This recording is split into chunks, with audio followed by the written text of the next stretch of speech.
there are, there's credence to be added to that, but also looking and weighing in at BBI, Building Bridges Initiative, and what we expect from them. A quick reintroduction of the guests that we have, and I'll start by one who is joining us now. That's Honorable Titus Hamala, Member of Parliament from Lurabi. Thank you for joining us. We also earlier on had Honorable Kipruto Arap Kirwa, who's a former Minister for Agriculture, Nyangi Juma, who's a policy analyst, and Honorable Anthony Oluoch, who's Member of Parliament, Madare.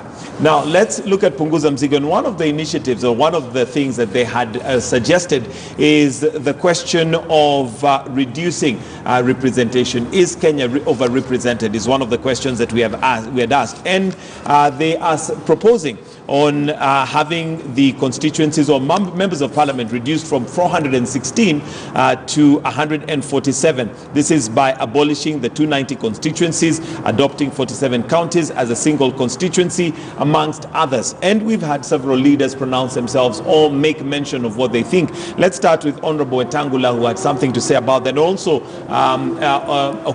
Aukot, who was in defense of the bill that the Third Way Alliance is pushing for. Let's start off with some of what they had to say. And the arguments are very cheap and simplistic. Why are they quarreling with the fact that we want to send more money to the people of Kenya in the counties?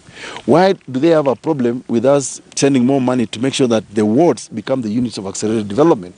Why do they not want women to be as equal as men in election?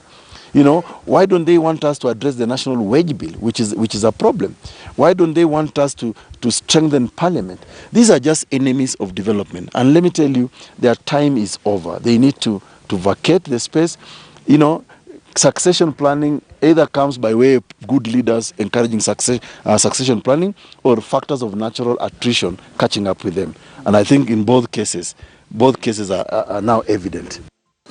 When you talk about reducing the number of representation in parliament and assemblies as a process of reducing the burden of financial nature on Kenyans, it is a misguidement.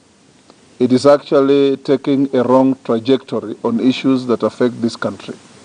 If you look at parliament, because everybody has speaking very excitedly against parliament from every direction, even those who don't know how parliament functions have been speaking very, very badly about parliament.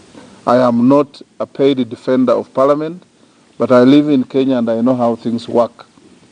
Parliament, as currently constituted, enjoys a national budget annually of only 42 billion. Compare that with a national budget of 3.2 trillion. Even if you wiped out parliament and saved that 42 billion,